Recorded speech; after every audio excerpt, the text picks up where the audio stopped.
स्वागत छ यहाँहरूलाई हाम्रो युट्युब च्यानलमा। आज पनि हामीले अरू दिनको जस्तै हजुरहरूको साथ केही रमाइला भूतका कथाहरू लिएर आएका छौँ। आशा छ हजुरहरूले मन पराइदिनु हुनेछ। र यदि सब्स्क्राइब गर्नुभएको छैन भने हाम्रो च्यानल तल सब्स्क्राइब बटन प्रेस गरी छेउमा रहेको बेल आइकन प्रेस गर्न सक्नुहुन्छ।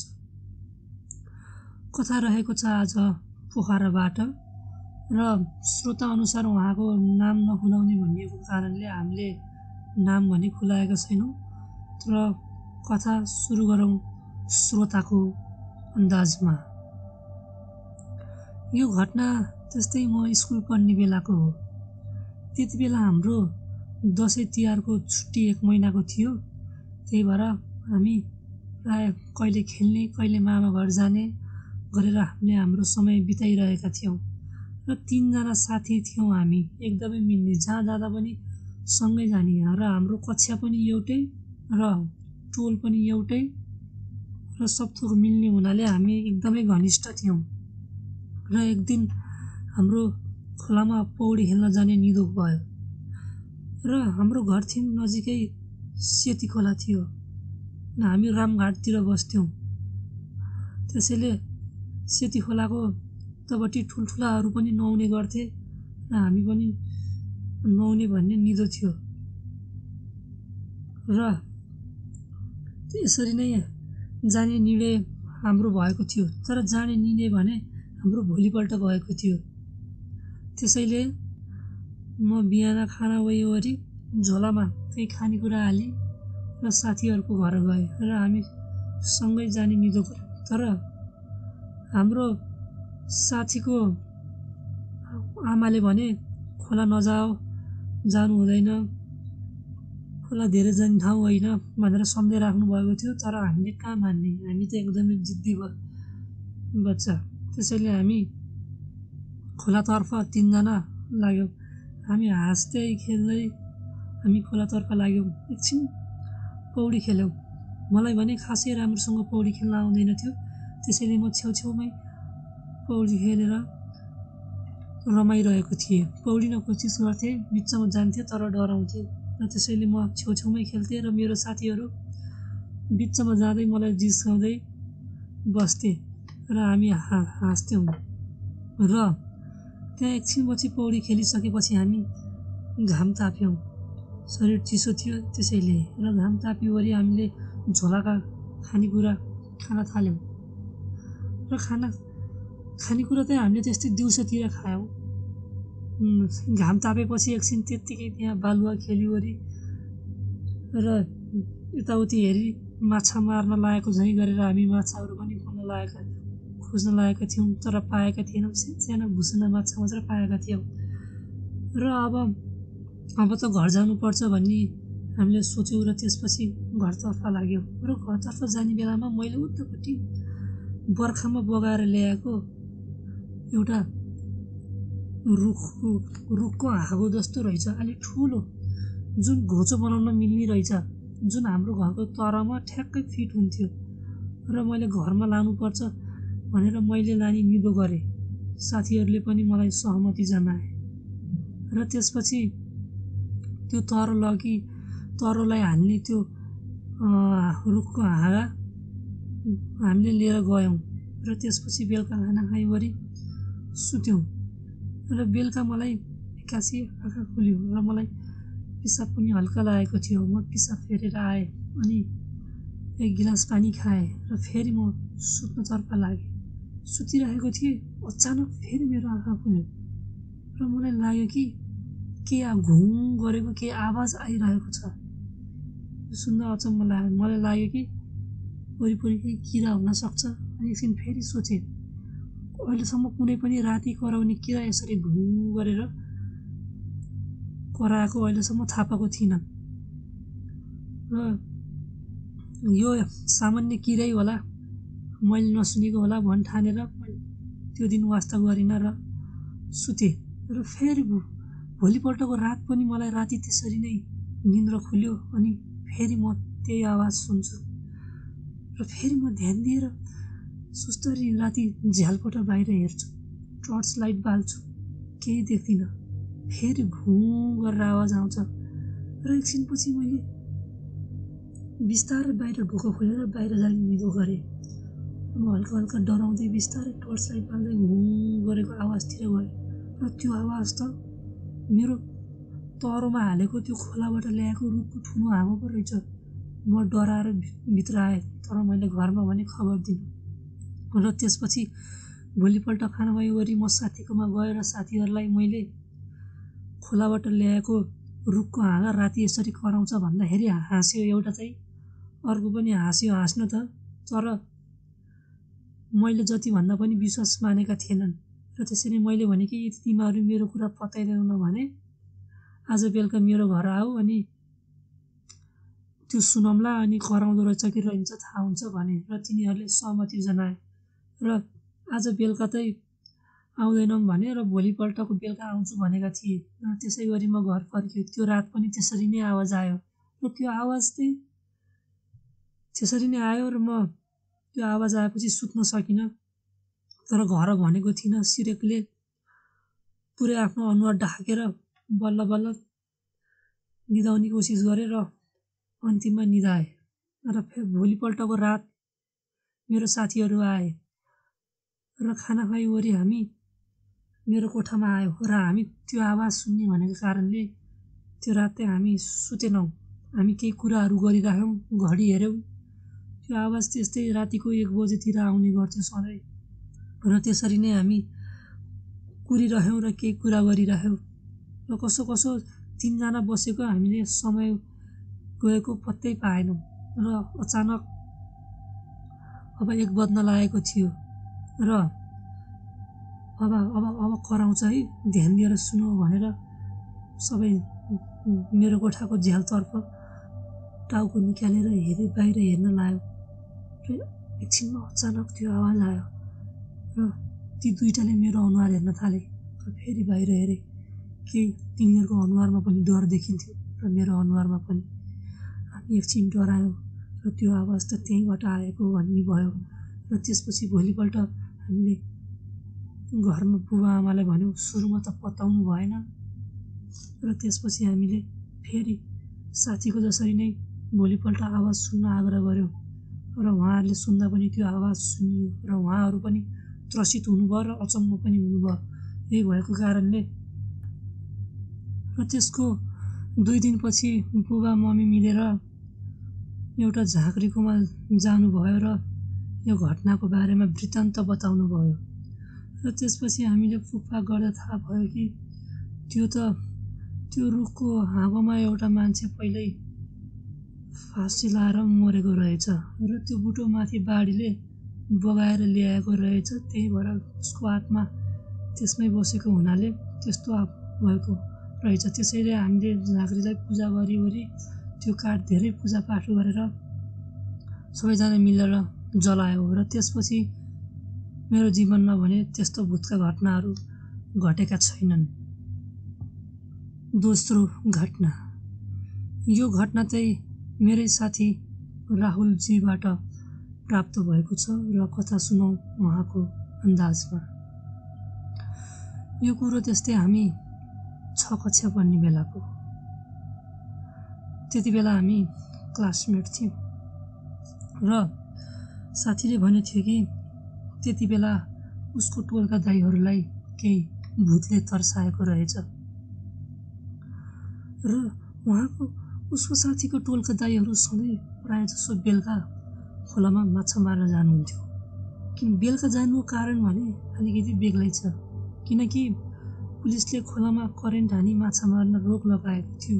यति पक्रेमा जेल समेत हुन्थ्यो र यही कारणले सधैँ राति लुकेर खोलामा करेन्ट हानेर माछा मार्ने गर्नुहुन्थ्यो र सधैँको जसो त्यो दिन पनि उहाँहरू माछा मार्नको लागि जानुभयो। त्यसबेला 6 जना भएर जानुभएको रहेछ र 6 जना सुस्तरी टर्च लाइट बाली उहाँको टोलबाट खोला झर्ने ठाउँ सुनसान थियो, जुन काली खोला थियो नाम। र त्यो काली खोलामा गइसकेपछि राति अँधेरोमा उहाँहरू माछा मार्न लाउनु भएछ र केही बेर माछा मारिसकेपछि एकछिन आराम गर्नलाई यतापट्टि बस्नु भएछ र एउटा दाइ अलि उतापट्टि गएर चुरोट खान लाग्नु भएछ। केही कुरा गर्दै पनि थिए र साथमा रक्सीको बोतल पनि लिएर आएका रहेछ। र तीमध्ये 5 जना दाइले चाहिँ रक्सी खानु भएछ भने 1 जना दाइले चाहिँ खानु हुँदो रहेनछ। र 5 जना दाइहरू रक्सी खाए पनि त्यस्तो झ्याप पनि हुनुभएको थिएन अरे। र त्यसपछि फेरि माछा मार्न थाल्नु भएछ र माछा मारेर एकछिनपछि त्यहाँ सामान के भएर बिग्रिएछ माछा मार्ने करेन्ट हान्ने चिज। र एकछिनपछि अब एकछिन यतापट्टि लाइट बालेर एकैछिनमा फिक्स गरिहाल्छु भन्ने सोच्नु भएछ 1 जना दाइले। र सबैजना मिलेर त्यो दाइको कुरा सहमत भएछन् र त्यो बत्ती करेन्ट हान्ने कुरो थियो त्यो बनाउन लाग्नु भएछ। बनाउँदै गर्नु भएको थियो अरे एकछिनपछि उतापट्टि कोही ओह्रालोपट्टि आएको हो कि जस्तो लागेछ र उहाँहरू एकछिन लुक्नु भएछ। किनकि उहाँहरूलाई लाग्यो कि कोही मान्छेले छुस्के लाएर पुलिस बोलाइदिएको पनि हुनसक्छ। किनकि उहाँहरू रातारात करेन्ट हानेर माछा मार्दै हुनुहुन्थ्यो। र त्यसपछि लुकेर के हेर्दै हुनुहुन्थ्यो थाहा भएछ कि एउटा अगाडिको ठुलो 2टा अङ्गहरू त्यो भूतको ठुल्ठुलो रहेछ।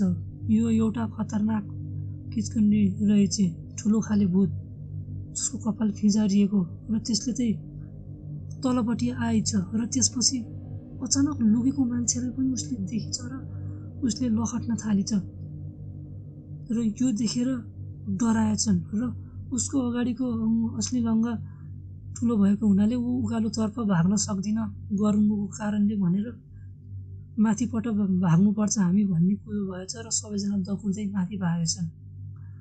किनभने त्यस्तो किसिमको भूतको घटनाहरू उहाँ दाइहरूले पनि पहिले सुन्नुभएको थियो अरे, तर उहाँहरूको जीवनमा चाहिँ त्यस्तो घटना पहिलोपटक मात्र भएको अरे। त्यही भएर उहाँहरू एकदमै त्रासित हुनुहुन्थ्यो। त्यहाँका सामान त्यहीँ छोडी सबैजना भाग्नु भएछ र डराउँदै आफ्नो घरमा जानुभएछ। र कोही साथीहरू उहाँको दाइहरूको सँगै माछा मार्न जाने चाहिँ सामान्य ज्वरो आएछ भने कोहीलाई खासै केही भएनछ। र त्यसपछि उहाँहरू कहिल्यै करेन्ट हान्न जानुभएको छैन अरे। र त्यसपछि त्यो दिनको भोलिपल्टै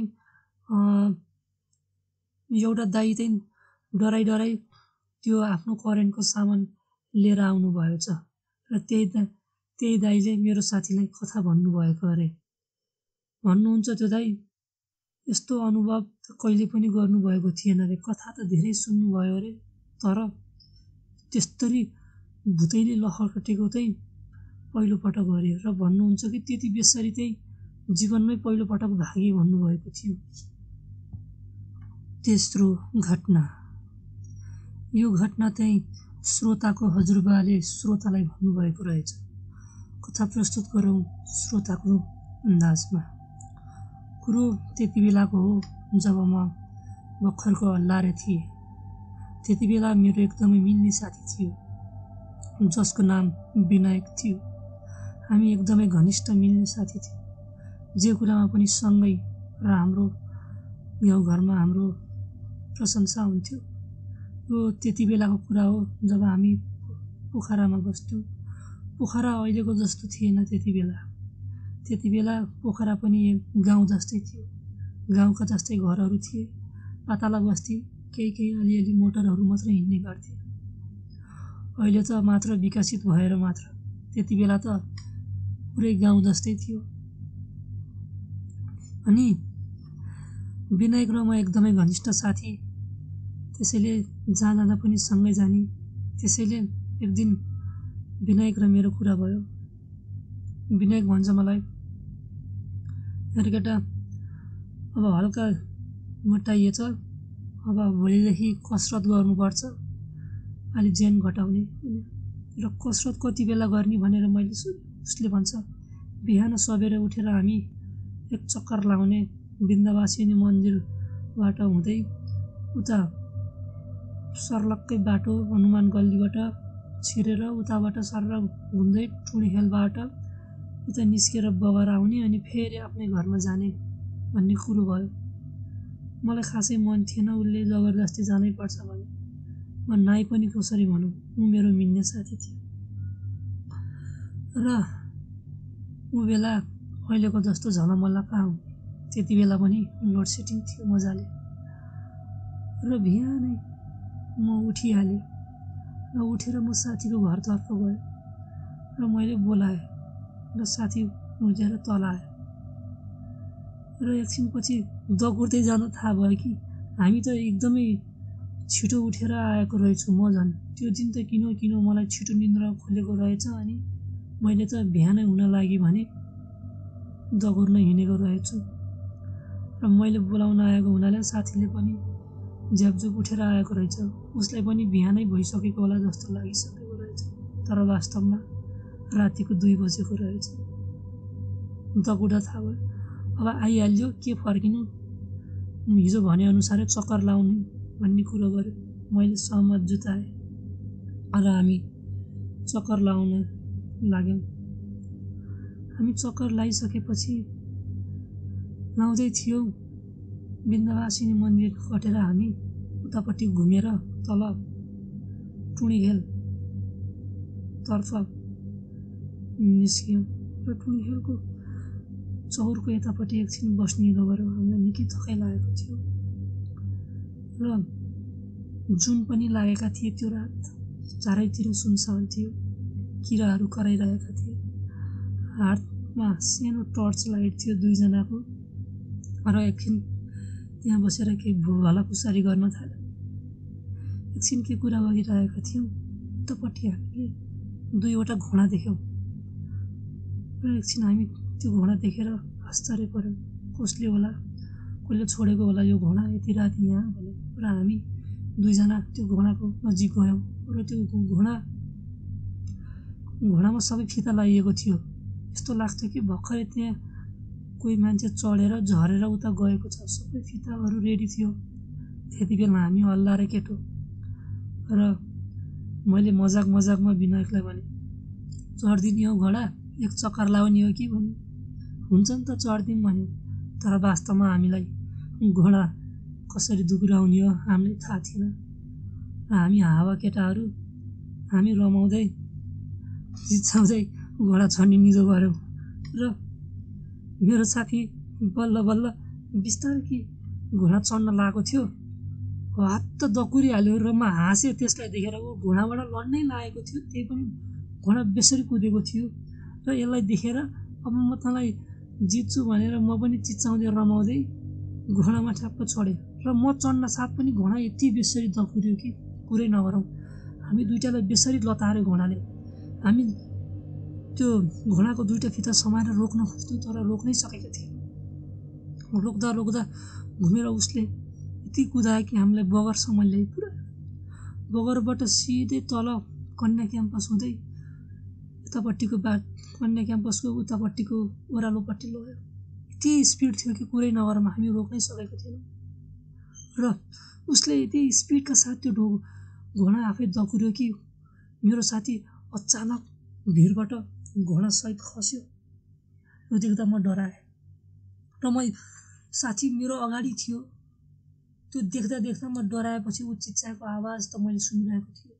म त्यहाँबाट निस्किने कोसिस गरेँ। म बल्ल त्यहाँबाट निस्केर यतापट्टि रुख थियो, घोडाबाट जसोतसो त्यो रुखमा समाउन सकेँ त्यो हाँगामा र घोडा तल खस्यो। म बाँचेँ। मलाई अचम्म लाग्यो, यति बेसरी त्यहाँ घोडा कसरी आएको होला। त्यही पनि यस्तो बेसरी त नहिँड्न पर्ने हो, अचानक खोलामा कसरी खस्यो। म डराएँ। म त्यसपछि डराएँ र रुखबाट झरेँ। तर मेरो आँखा खुल्दा मेरो वरिपरि मान्छे थिए र म त्यहाँ बेहोस भएको रहेछु र म उठ्दै आगोरी आँसु निधेँ भने मेरो साथी थियो घोडाबाट पल्टेको, तपाईँहरूले देख्नु भएन भन्यो। त्यहाँ भन्छन् त्यहाँ एउटा मान्छे त छ तर घोडा छैन। यो सुन्दा मलाई अचम्म लाग्यो। यति माथिबाट हाम फालेको र त्यति बेला अहिलेको जस्तो बस्ती नभएको हुनाले त्यहाँ भिरहरू थिए। त्यहाँबाट सिधै तल हाम फालेको थियो कन्या क्याम्पसको भन्दा उतापट्टिको अग्लो चुचोबाट तल सिधै गएको थियो। त्यहाँबाट चोटपटक लाग्नु पर्ने हो ठुलै, तर मान्छे मर्न त नपर्ने। तर मेरो साथीको निधन भएको रहेछ। जुन म अहिलेसम्म भुल्न सक्दिनँ। र सँगै त्यसरी लतारेको घोडा त्यहाँ थिएन। यदि मेरो साथी त्यसरी लडेको भए घोडा त्यहाँ घाइते भएर त्यहीँ हुन पर्ने हो, तर त्यहाँ घोडा थिएन। र यदि साथीको घोडा चाहिँ ल त्यहाँ उम्कियो मानौँ, तर मबाट चढेको घोडा त्यो अचानक त्यहाँ खस्दा त्यो घोडा मर्न पर्ने हो, जिउँदो हुने त सम्भवै थिएन। तर त्यहाँ घोडा छैन, मेरो साथीको लास मात्र। सुन्दा मलाई अचम्मै भयो। र त्यसपछि म दुब्लाउँदै गएँ र मेरो घर परिवारमा किन दुब्लाएको भनेर सोद्धा साथीलाई यस्तो भएको हो, त्यही भएर परिवारले पनि सहमति जुलाए। आफ्नो मिल्ने साथी त्यसरी मर्दा त्यही पिरले दुब्लाएको भन्ने सोचेका रहेछन्। मैले पनि त्यही भएर मेरो शरीर गलेको होला भन्ने सोचेँ, तर मेरो शरीर धेरै गलिसकेको थियो। यति गलेको थियो कि मान्छेहरू छप परेका थिए। त्यति खाइलाग्दो शरीर ज्याङ्गो मान्छे अचानक यसरी सुकुटी हुँदा सबै चकित परेका थिए। र केही औषधि पनि आयुर्वेदिक खाएका थियौँ, तर ठिक भएको थिएन। र त्यसपछि बुबाले मलाई फुकफाक गर्ने मान्छेकोमा लाने विचार गर्नुभयो र हामीलाई भएको वृत्तान्त कहानी मैले भनेँ र उहाँले पनि केही पत्ता लगाउनु भयो कि त्यो त घोडाको रूपमा ती भूत रहेछन्, जसको कारण मेरो साथीको मृत्यु भयो र म बल्ल बल्ल बचेँ। तर भूतले मेरो शरीर छोएको हुनाले म दुब्लाउँदै गएको भन्ने कुरा खुलासा भयो। धेरै पूजापाठ लगाइयो, धेरै झारफुक गरियो, धेरै झाँक्री गरियो, बल्ल बल्ल म पनि बाँच्न सफल भएँ। त्यो दिन र साथीसँग भुलाएका ती रमाइला पल म कहिले भुल्न सक्दिनँ। र त्यस दिनदेखि म बिहान अँध्यारोमा कहिले पनि मर्निङ वाक गर्न गएको छैन। म सधैँ उज्यालो बसी नै चक्कर लाउने गर्छु र मेरो साथी खसेको ठाउँ थिम जाँदा अहिले पनि मेरो मुटु बेसारी ढोकढुक हुन्छ र मेरो आँखाभरि आँसु आउँछ त्योसँग बिताएका ती पलहरू र मेरो बाल्यकालदेखिको साथी त्यसरी गुमाउँदा। हस् त, धन्यवाद। आजलाई यति हजुरहरूलाई यस्तै अझै रमाइलो भूतका कथाहरू सुन्न मन लागेमा तल रहेको सब्सक्राइब बटन अठाउन सक्नुहुन्छ र छेउमा रहेको बेल आइकन प्रेस गर्नुहोस्। साथीभाइमा कमेन्ट गर्नुहोस्, सेयर गर्नुहोस्, धेरैभन्दा धेरै सेयर गर्नुहोस्। यति हजुरहरूलाई पनि हजुरहरूको आफ्नो यस्तै साँचो तथ्य भूतका कथाहरू सुन्नुभएको छ र हजुरहरूलाई कसैले भनेको छ भने हजुरहरू हाम्रो फेसबुक पेजको लिङ्क मार्फत हामीलाई म्यासेज गरेर पठाउन सक्नुहुन्छ, जुन हामीले डिस्क्रिप्सन बक्समा छोडिदिएका छौँ र साथसाथै कमेन्ट बक्समा पनि, र साथसाथै हाम्रो जिमेल एकाउन्ट पनि छोडिदिएका छौँ। र केही सुझाव सल्लाह दिन मन लागे पनि हामीलाई दिन सक्नुहुन्छ। हस् त, जय नेपाल।